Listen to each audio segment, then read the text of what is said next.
Wall Street veteran Bernard Madoff has been arrested and charged with running a $50 billion Ponzi scheme. Congress wants to know what caused the Enron meltdown. Now, while the collective rage currently is focused on WorldCom, Tyco CEO Dennis Kozlowski was convicted of looting hundreds of millions of dollars. This is one of the biggest fraud cases ever. Their president's a crook. Well, I'm not a crook. Find out more on this week's episode of White Collars, Red Hands. Welcome back to White Collars, Red Hands, everybody. My name is Kishan, and you might notice that I'm alone here today. Now that doesn't usually happen, all right? But Nina, it was her week, and she is sick, terribly sick. She told me details about how sick she is that I wish I could unhear. But nevertheless, here we are, and I'm alone, and I didn't have anything prepared. But fear not, everybody, because I said, you know what? I'm a smart guy. I can come up with some ideas. I can entertain the people all by myself, right? Not really. We're not doing a full episode today. Don't get that wrong. But what I did decide is that I had wanted to do something for a while where I just go back and we can catch up, maybe. And you might be noticing that I wore my blazer and a necktie today because you can call me Walter Cronkite. That's just the way it is. And I'm here to give you some news updates on some of our past stories. We've been doing this podcast now for, almost 3 years coming up in a couple months. And I realized that a lot of our stories were still not fully told. They were still going on. Something was still happening when we left off on them. So I figured, you know what? Let's play the newscaster today and bring you some news. So I guess we'll just get right into it. The earliest, these are all in chronological order. So from when we released them, not from when they happened. So we're just going to go with the first one, and that is our coverage of the 2019 college admission scandal, also known as the Varsity Blues scandal. It was our season 1, all the way back at season 1, episode 9. It released in December of 2020. And when we last left the case, over 50 wealthy people had pled guilty in a conspiracy where parents paid money for their children to get into colleges of good renown. We're talking Harvard, USC, UCLA, all the ones that you think of when you're like, oh man, there's no way I'm going there. I'm too dumb.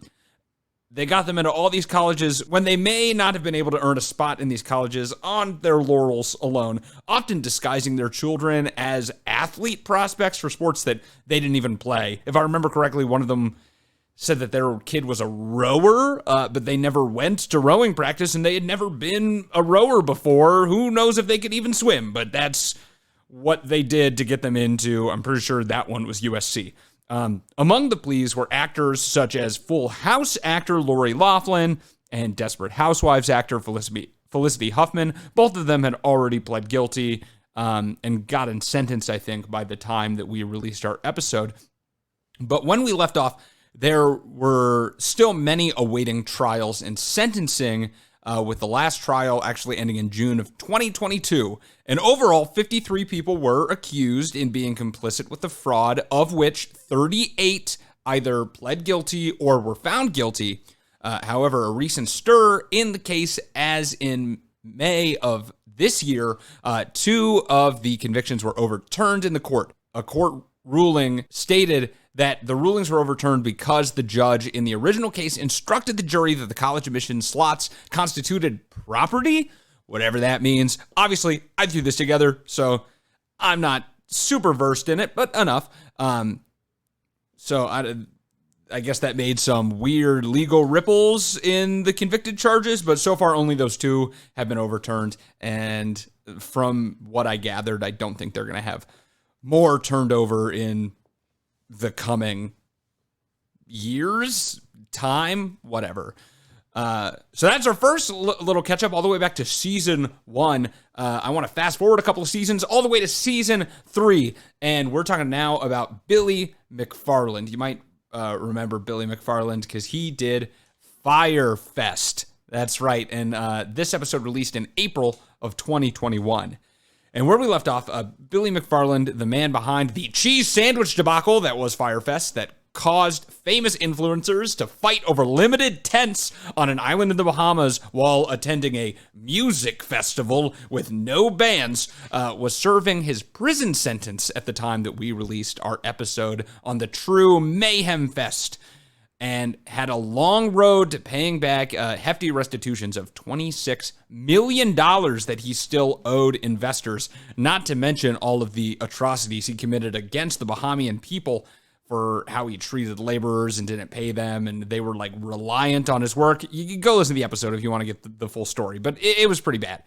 So what's happened since? Well, McFarland got out of prison early on March 30th, 2022, and immediately got back to work at doing what he is good at, pursuing stupid business ventures. In the year after his release, Billy McFarland started another event in the Bahamas called Pyrt, spelled P-Y-R-T. This man loves to misspell things. I hate him. The event supposedly will combine VR technology, because we know how well the metaverse is doing right now, and luxury treasure hunts for bottles spread throughout the islands. And I can't believe he's going back to the Bahamas. Like, you ruined it already. There's other islands.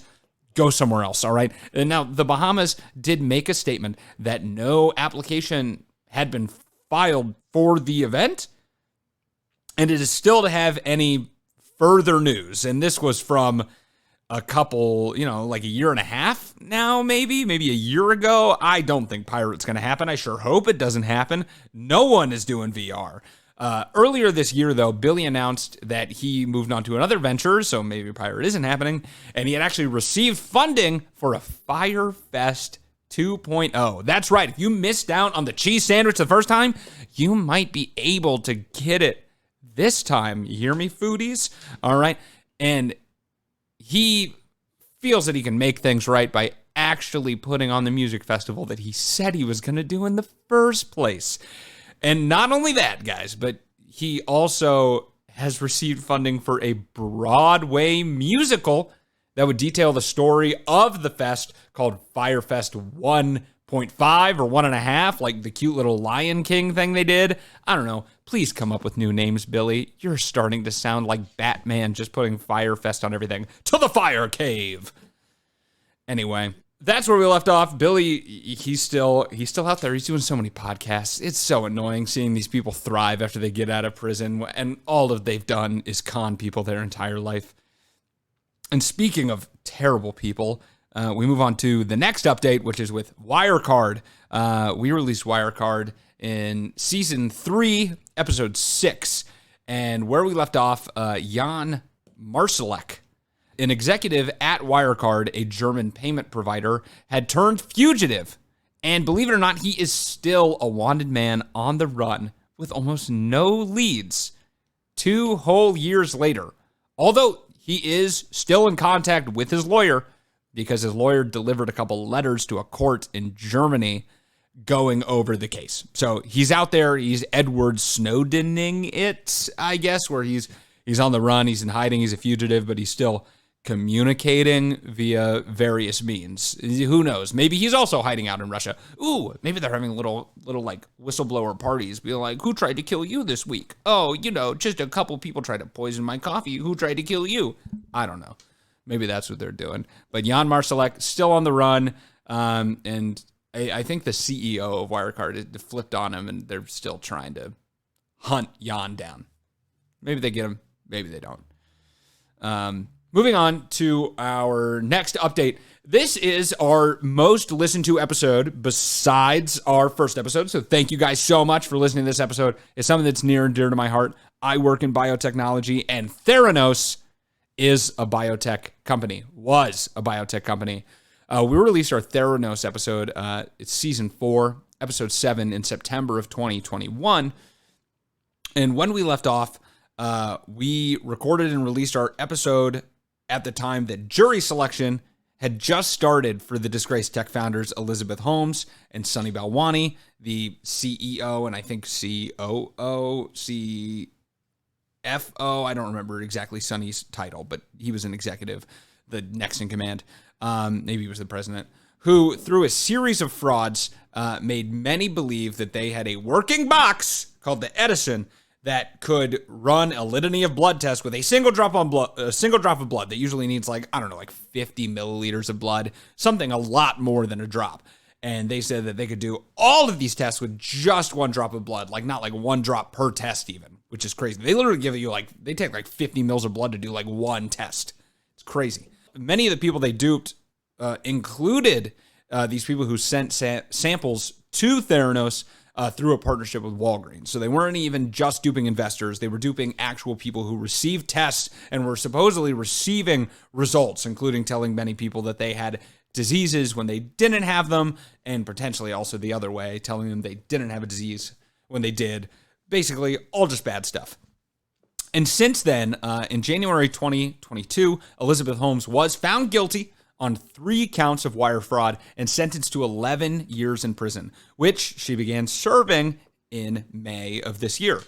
Balwani was also convicted, but on 12 counts of fraud, and was sentenced to 12 years and 11 months in prison. And you might remember they were lovers beforehand, and they turned on each other in the trial. They were like, absolutely not. I don't care how much we smooched.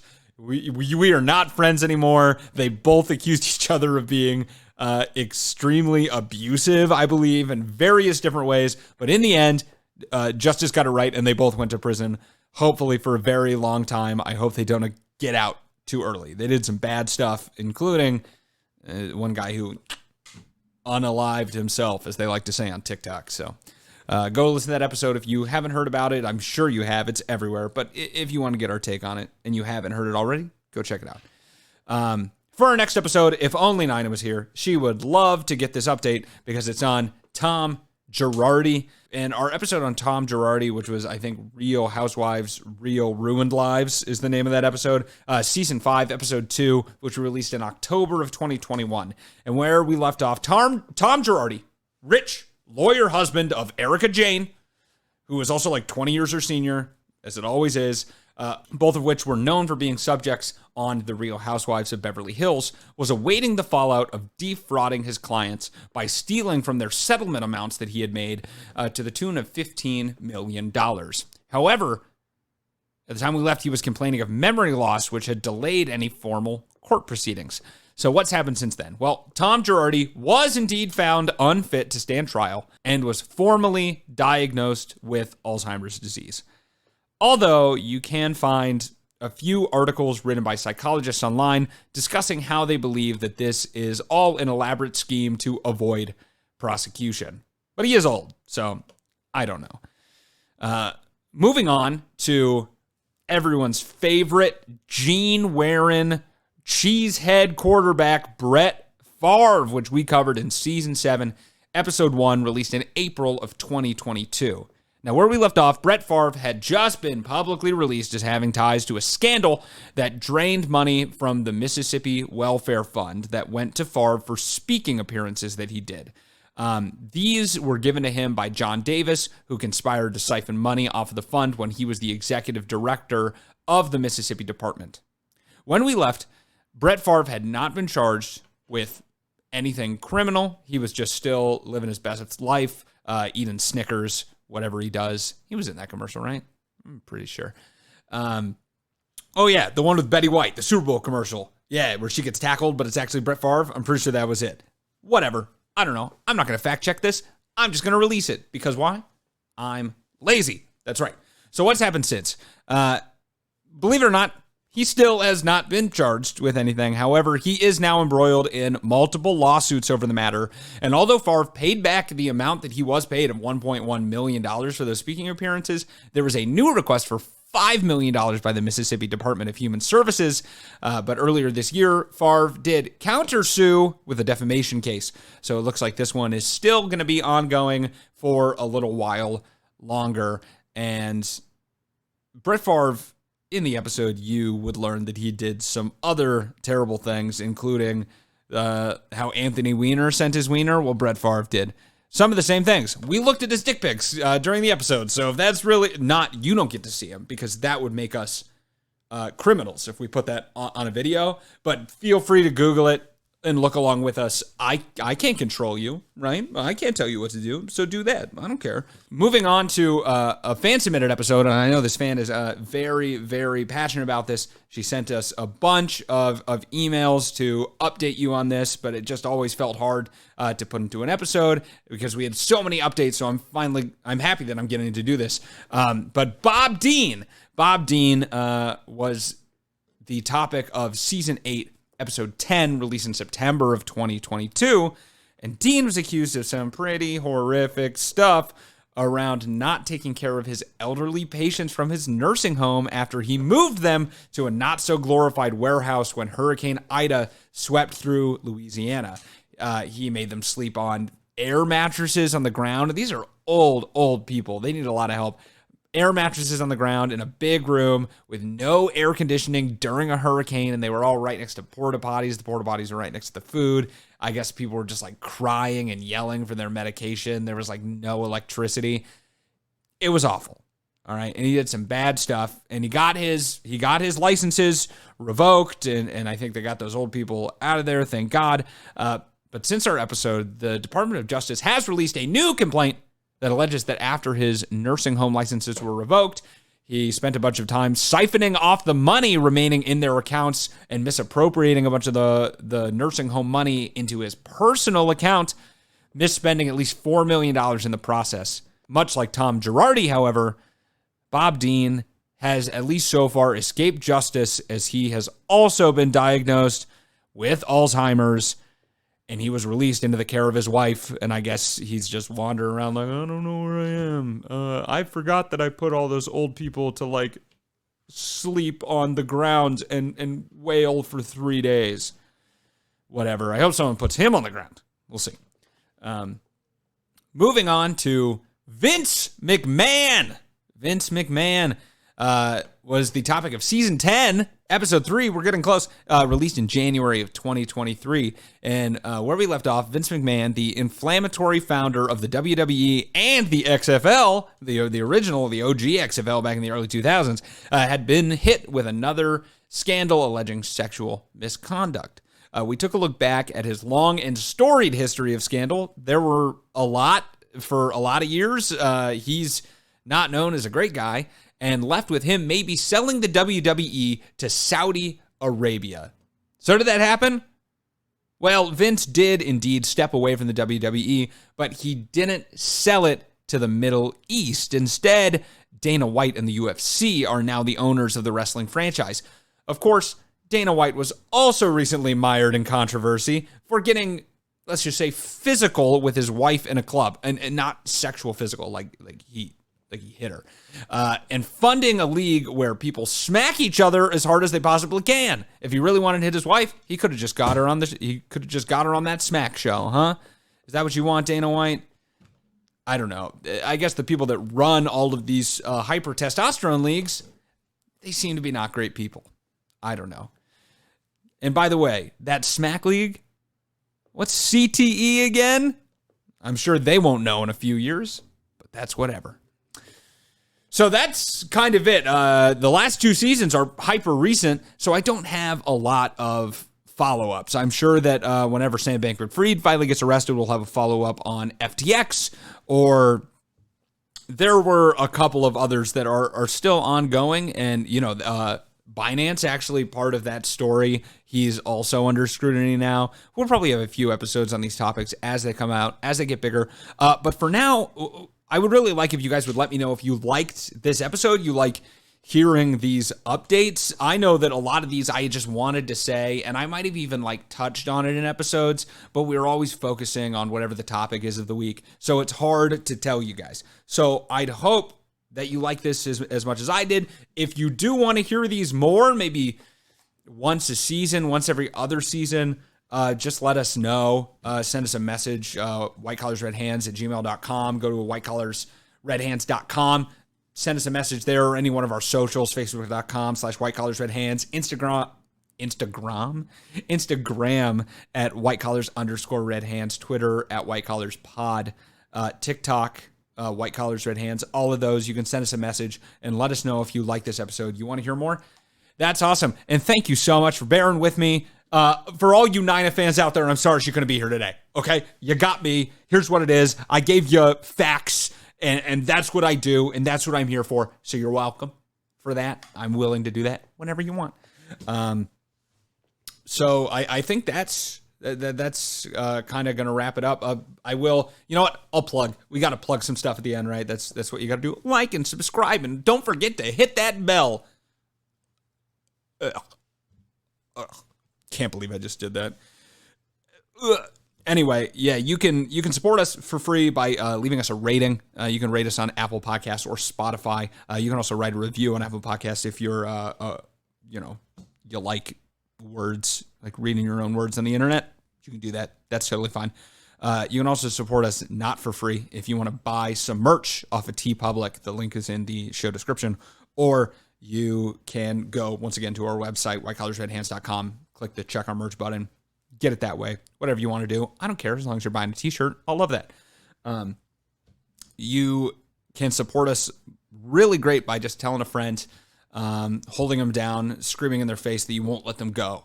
You won't let them go until they pull out their iPhone and they go on to Apple Podcasts and they just follow the podcast. You will not let them go. You will hold them down. And you're strong. I know you're strong because the people who listen to this podcast are strong people. You know what? I think that's it. I'm getting rambly, and I should put myself to bed. Let's be honest. So thank you for coming to this news update of White Collars Red Hands, and we'll see you next week on another episode of White Collars Red Hands. There we go. One take, kid.